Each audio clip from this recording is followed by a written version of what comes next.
지금까지는 매일 그냥 하루에 왔다가 네. 가고는 했었거든요. 네네.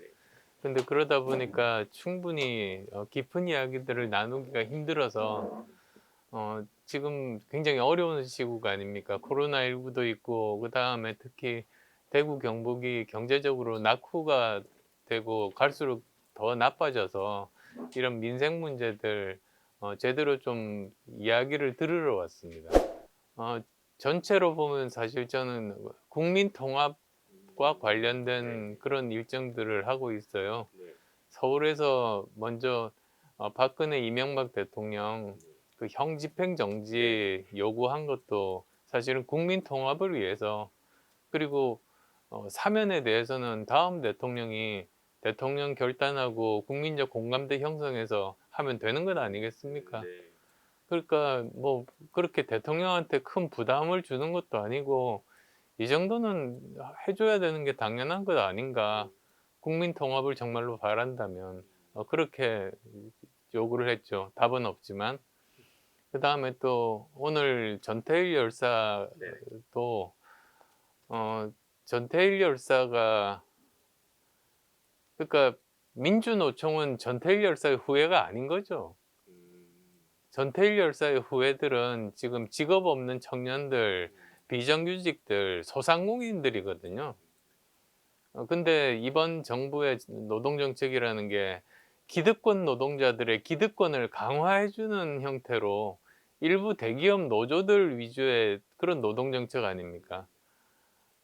그래서 사실 2017년 대선 때 그랬어요. 네. 전 세계적인 흐름을 보니까 그때 플랫폼 노동자들이 생기면서 점차적으로 비정규직이 자꾸만 많아질 수밖에 없는 그런 쪽으로 전체적인 그 사회 발전 방향이 잡혀 있더라고요, 이미. 네. 그걸 우리가 거스를 수는 없으니까 그때 제가 생각했던 노동개혁의 방향이라는 것이 비정규직 일자리라도 안정적이고 제대로 대우받게 노동개혁을 해야 된다, 이렇게 잡았거든요. 근데 이 시대의 흐름에 아주 무지한 지금의 문재인 대통령 그 그룹은 무조건 비정규직을 정규직으로만 하면 된다고 생각한 거예요. 시대의 흐름을 전혀 읽지를 못해서. 네. 그래서 보시면 결과적으로 지난 4년 반 동안 그렇게 비정규직 정규직화했지만 결국은 불공정 이슈만 생기고 비정규직 수는 더 많아졌거든요. 실패했죠, 사실. 그게 시대의 흐름을 못 읽는 지도자가 일을 한 결과죠, 뭐. 그래서 저 전태일 네네. 열사도 마찬가지로 저는 이렇게 그 국민 통합, 어려운 사람들을 이렇게 함께 네. 보듬는 그런 의미가 있다고 생각해서 갔었고, 네. 지금 나머지 일정들이 종교 지도자분들 만나 뵙고 통합에 대해서도 말씀 듣고 그리고 또 저희들이 의료 봉사도 할 겁니다. 그래요? 예. 지난번에 네. 동산병원에서 20일 했죠. 네. 예. 20 일간 그렇게 한 것처럼 이번에도 짧지만 어쨌든 같이 하려고요. 지금이 대한민국에서 정말 중요한 시기, 음. 저는 변곡점에 와 있다고 생각합니다. 지금 시대적인 과제를 완수하면 우리는 다시 발전할 수 있지만 그걸 못하면 추락할 수밖에 없는 지금 이 시대에 있거든요. 네. 근데 지금 그러면 뭐가 제일 중요한가 하면 사실 첫 번째가 과학기술, 두 번째가 국민통합, 네. 세 번째가 그 공정한 사회 시스템 만드는 것. 저는 그 세 가지라고 생각해요. 네. 저 사실 과학기술이라는 게 지금은 의미가 완전히 달라진 것이 미국과 중국이 패권 전쟁을 하는데 그게 군사 패권 전쟁이 아니라 과학기술 패권 전쟁이거든요. 완전히 지금 전 세계의 지형을 바꿔 놓을 수 있는 그 사이에 대한민국이 끼어 있는 거예요. 그럼 대한민국 생존 전략은 결국 우리도 과학기술 중심국가가 되어서 미국도 중국도 무시하지 못하고 우리가 도와주지 않으면 자기들이 곤란을 겪을 만큼 뭐 메모리 반도체가 그런 거 아니에요, 사실. 그런 기술들을 5개 이상 확보하자. 음. 그렇게 되면 우리는 삼성전자급의 회사 5개가 만들어지고, 그러면 우리는 G5 경제 5대 강국에 들 수 있다. 그러니까 미국, 프랑스, 독일, 그 영국, 일본 이 5나라 중에 하나를 제치고 그 안에 들 수 있다는 게, 그게 제 1호 공약입니다. 네네. 그래서 어쨌든 과학 기술이 결국은 우리를 먹여 살리는 유일한 길이고요. 지금이 또 중요한 시기인 게, 박정희 대통령께서 경제개발 5개년 계획 했기 때문에 80년대, 90년대 우리가 20년 먹고 살았거든요. 김대중 대통령이 초고속 인터넷망 깔고 벤처 붐 일으킨 덕분에 2000년대, 2010년대 20년 먹고 살았어요. 다음 대통령의 가장 중요한 일 중에 하나는 그 다음 20년 동안 먹고 살 걸 만들어야 됩니다. 근데 그거에 대해서 아무런 생각이 없는 사람이 일 맡으면 나라는 위기에 빠질 수밖에 없죠. 그리고 또 이제 두 번째로 공정부터 이야기하는 게 낫겠다. 지금 이 불공정에 대한 불만들을 젊은 세대들이 가지게 된 게 오래됐거든요. 네. 제 기억으로도 10년 전에 100만 부 이상 팔린 책이 그 정의란 무엇인가. 그 말이 바로 우리 사회가 불공정하기 때문에 많이 팔린 겁니다. 근데 지금 더 나아지지가 않고 오히려 뭐 조국 사태 때 보면 더 심해지잖아요. 그래서 어떻게든 공정한 사회를 만드는 게 거의 저는 시대 정신, 아주 오래된 그런 시대 정신인 것 같고요. 세 번째, 국민 통합은 지금 이대로 가다 보면 역대급 비호감 대선이라고 그러잖아요. 저렇게 서로 의혹 제기하고 치고받고 싸우고 아무런 미래에 대한 비전이나 정책 경쟁 없이 이렇게 해서 어느 누구가 뽑혔다. 그러면 굉장히 불행해질 겁니다. 그러면 저 정당성도 인정받지 못하고 절반의 국민은 대통령으로 인정 안 할 거예요. 그리고 5년 동안 거의 지금 지난 4년 반보다 더 극심한 국민 분열이 되게 될 텐데, 국민 통합이 돼야 위기를 헤쳐나갈 수 있잖아요. 금모으기 운동처럼. 국민 분열되면 이건 끝이거든요, 나라가. 그래서 나왔습니다, 사실. 설명은 길었습니다만 꼭 시대적으로 필요한 게 그 세 가지인데, 결국은 저는 과학기술체 출신이라서 누구보다도 잘 알고요. 다른 후보들은 다 법률인이니까 과거에 대한 응징만 한 사람들이거든요. 그러면 과거만 봐요. 자기가 모르는 거는 볼 수가 없고 안 보이니까 미래의 문제를 해결할 수가 없는 거예요. 그리고 국민 통합 같은 경우도 저는 저만이 국민 통합이 가능한 사람이다. 그런 생각으로 사명감으로 나왔죠. 어려운 그런 환경에서도. 지금 보시면은 거대 양당의 두 후보가 개인적으로도 각자의 의혹이 풀리지가 않고 있고요. 대정동과 고발사주. 또 가족들 의혹들도 지금 뭐 계속 나오지 않습니까? 제가 알기로 더 나올 게 더 있는데 아휴, 이렇게 세월이 가면 어떡하나. 어쨌든 그래서 제발 이거는 쌍특검을 하면은 양쪽 후보 개인에 대한 진실을 알 수 있고, 가족들에 대해서는 후보 합동 검증위원회를 설치를 해서 거기에서 맡겨서 하게 하고, 나머지 후보들은 정책과 비전 경쟁에 집중하자.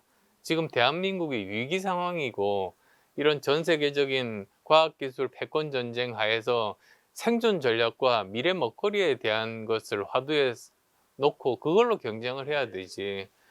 이거는 아니다 싶어서 그래서 제안을 하게 된 거죠. 뭐 저야 IT 가장 실제로 친숙한 후보니까요. 거의 유일하게 자연스럽게 저는 자연스럽게 생각이 났어요. 이런 게 좀 도움이 되겠다 싶어서. 네. 아니요. 그냥 서로 덕담 주고받는 예. 관계죠. 제가 사실 우리나라에서 제일 먼저 청년과 교감했던 사람이잖아요, 청춘 네네. 콘서트를 통해서. 근데 여의도 정치를 하면서 이 여의도 정치에서 살아남기 위해서 노력을 하다 보니 오히려 청년과의 소통이 좀 부족했다. 그런 반성이 있었어요. 그래서 그 당시 그래도 2030들로부터 굉장히 지지를 받는 홍 의원한테 네. 비결이 뭐냐고 한번 물어보고 싶어서 거기에다가 직접 올린 건데 네. 또 답을 굉장히 빨리 네. 탁 해 주시더라고요. 네. 거짓말하지 않고 진실하게 대하는 거. 그건 저하고 생각이 같더라고요. 네. 저는 회사를 만들고 돈을 벌어 보고 네. 직원 월급 줘 본 사람이거든요. 네. 일자리를 만들어 본 사람. 근데 다른 후보들은 국민 세금을 쓰기만 한 분들이거든요. 그러니까 어떻게 보면 다른 후보들은 금고를 바닥낼 가능성이 많고 저는 금고를 채우겠다는 생각이 먼저인 사람이에요. 그 점이 이제 뭐 차이점이자 경쟁력인 거죠. 네. 그다음 또 두 번째로는 미래 먹거리를 만들려면 과학 기술을 제대로 알아야 돼요. 네. 그리고 또 과학 기술이 어떤 방향으로 발전하는지 그 흐름도 나름대로 해안이 있어야 되고 그런 점들은 저는 뭐 남들과 비교해 볼 때 훨씬 더 뛰어난 편이어서 그 점이 뭐 다른 후보들과는 비교가 안 되고 세 번째로는 의사 출신이다 보니 뭐 방역에 대해서는 누구보다도 잘하는 건 그건 자명한 일인데 그 다음 대통령 처음 임기 초반에 해야 되는 일이 코로나19 방역일 거예요. 그리고 다른 새로운 종류의 감염병이 또 옵니다. 네. 지금 우리나라 사례만 보세요. 노무현 대통령 때 사스, 바로 그다음 대통령인 이명박 대통령 때 신종플루, 바로 그다음 대통령인 박근혜 대통령 때 메르스, 바로 그다음 대통령인 문재인 대통령 때 코로나19여서 다음 대통령 때 또 와요. 그런데 요즘 이제 경험한 바지만 이 방역이라는 것 자체가 국민 생명을 지키는 것뿐만 아니라 경제 문제거든요. 그래서 다음에 새로운 종류가 이렇게 왔을 때 어 맞다. 그러고 보니 제가 계속 이걸 쓰고 있었네. 아, 그러네. 그러니까 다음 이렇게 새로운 팬데믹이 왔을 때 그걸 가장 빨리 극복하는 나라가 세계에서 앞서갈 수 있는 나라가 되는 겁니다. 그러니까 그런 면에서는 사실 누구도 비교할 수 없고요. 뭐 군대도 저만 갔다 왔고. 근데 그래서 저 사실 이렇게 오늘 여기 몇 군데 이렇게 다니면서 네. 오는데 어떤 분이 이렇게 악수 청하면서 아주머니가 네. 차라리 안철수 이러시는데요. 계속 진심으로 다가가고 지금 현재 우리나라 위기 상황을 극복할 수 있는 가장 도덕적이고 능력 있는 사람이라는 것을 알려야죠. 근데 도덕성이라는 게 중요한 게 도덕성이 없으면 어떤 일을 하려고 해도 국민들로부터 리더십을 인정받기 어렵거든요. 그래서도 사실 도덕성과 능력 둘 다 있어야지만 되는 거 아니겠어요. 그 점을 열심히 설명을 드릴 계획입니다. 최근에 양쪽 다 이렇게 지인들로부터 소식을 들었어요. 예. 근데 양쪽 다 들은 이야기로는 두 분 다 건강이 안 좋으세요, 지금. 이렇게 또 막 날씨가 이렇게 추워지는 이 겨울로 들어가고 하잖아요. 근데 형집행정지 법률 조항을 보니까요, 한 7개인가 뭐 몇 개 되는데 그중에 첫 번째가 70세 이상, 그다음이 건강 상태가 좋지 않은 경우 해서 요건이 충족이 돼요.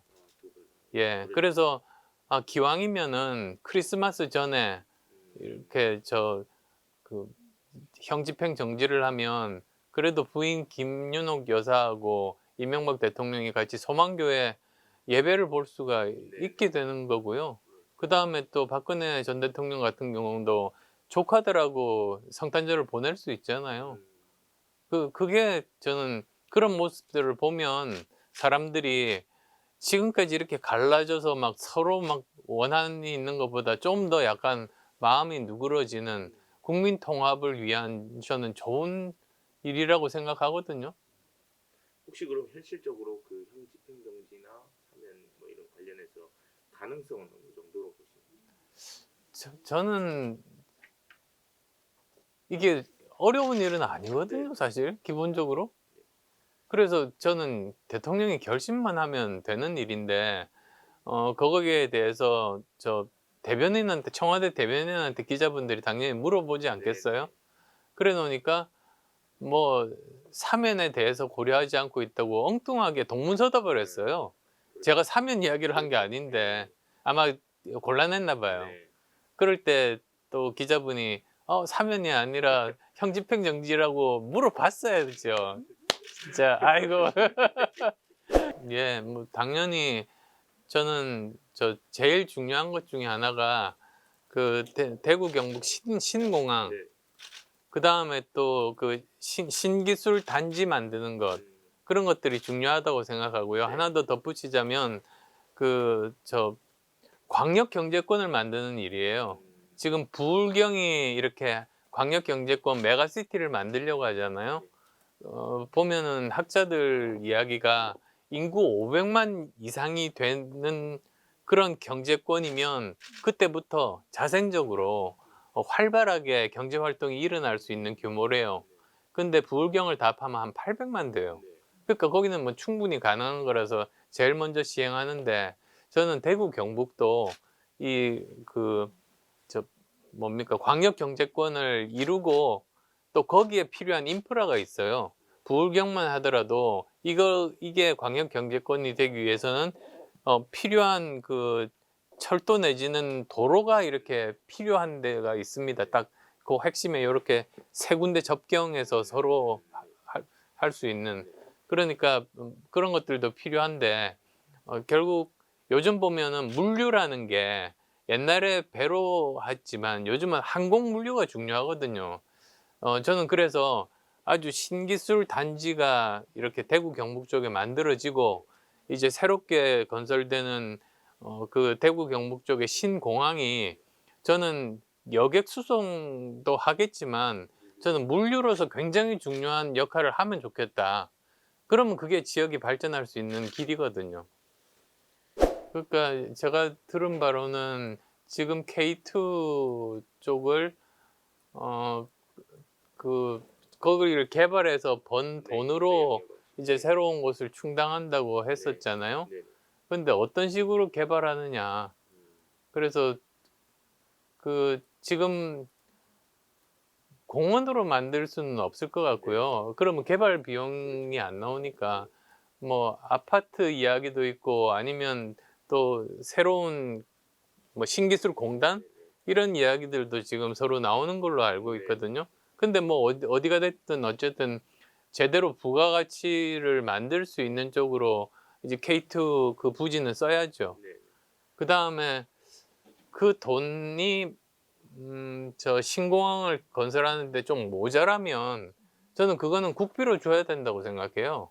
그렇게 해서 빨리 이걸 마무리를 지어야지 되는 거죠. 가덕도도 국비인데. 저는 그 임기를 마치고 나서 임기 초보다 더 사랑받고 존경받는 대통령이 되고 싶어요. 지금까지 왜 우리나라 대통령이 한 명의 예외도 없이 불행했느냐 이렇게 보면 그 목적이 당선이었던 거예요. 그러면 그다음부터는 뭐 제대로 잘 안 굴러가게 되죠. 근데 목적을 그 임기 퇴임할 때 그때 인정받는 사람이라고 목적을 세워 놨으면 선거 당선은 시작에 불과한 거지 이게 그냥 끝나는 게 아니거든요. 그래서 아마 그것 때문에 지금까지 계속 불행했던 것 같은데 제 목표 지점은 임기 퇴임 이후까지 이렇게 잡혀 있습니다. 저희 집안 뿌리가 네. 경북 영주시 순흥면이거든요. 수능만. 예, 저희 어르신들 다 거기 계세요. 네. 그래서 1년에 한 번씩 가서 뵈면은 아직도 갓을 쓰고 계신 분도 많고요. 양반 집안이라 저희. 근데 그래서 또 저는 진짜 TK 이 지역이 예전에 비하면 너무 많이 쇠락해 가지고 옛날에 구미공단이 우리나라 수출의 역군이고 막 그랬었는데 자꾸만 이렇게 쇠락해지고 있잖아요. 이걸 하루빨리 좀 다시 발전할 수 있도록, 그리고 지금 보면은 경북대 총장님도 그러시던데 키워 놓으면 다 빠져나간대요. 다 이게 일자리가 없어서 그런 거 아니에요. 그래서 어 그 제일 중요한 게 기업 유치 같아요. 저는 노무현 대통령이 뭐 뜻은 좋았죠. 공기업들 이전. 공기업 이전해 봤자 그 지역 발전에 저는 아무 소용 없다고 봐요. 핵심은 좋은 민간 기업을 유치할 수 있도록 하는 건데, 예를 들면 그런 거죠. 그 아마존 시애틀에 있잖아요. 네. 근데 이제 더 확장해서 제2 본사를 만들려고 미국 전역에 공모를 했어요. 그래서 뭐 다 좋은 조건 가지고 이렇게 붙었는데 버지니아주가 당선이 됐어요. 근데 거기서 한 게 뭐 국공유지를 뭐 100년 무상 임차에다가 뭐 법인세 10년 면제에다가 버지니아 테크 같은 좋은 학교에서 맞춤형 인재들을 교육시켜 가지고 아마존에 취직시키고 뭐 이런 여러 가지 조건이 좋아서 거기 갔거든요. 네. 근데 대구시는 그거 못 해요. 이게 법률적인 권한이나 돈이 없어서. 그래서 핵심 중에 핵심은 정말 우리나라가 지역 균형 발전을 이루게 하려면 제일 중요한 건 그거죠. 중앙정부가 독점하고 있는 법적 권한과 재정을 이양을 해야죠. 그래서 이렇게 두 가지. 하나는 지방정부가 제대로 법적 권한하고 재정적인 권한을 가지는 거. 또 하나는 뭡니까? 광역 경제권을 만드는 일. 이 두 가지가 이 지역을 발전시킬 수 있는 가장 중요한 일 아닌가 생각합니다.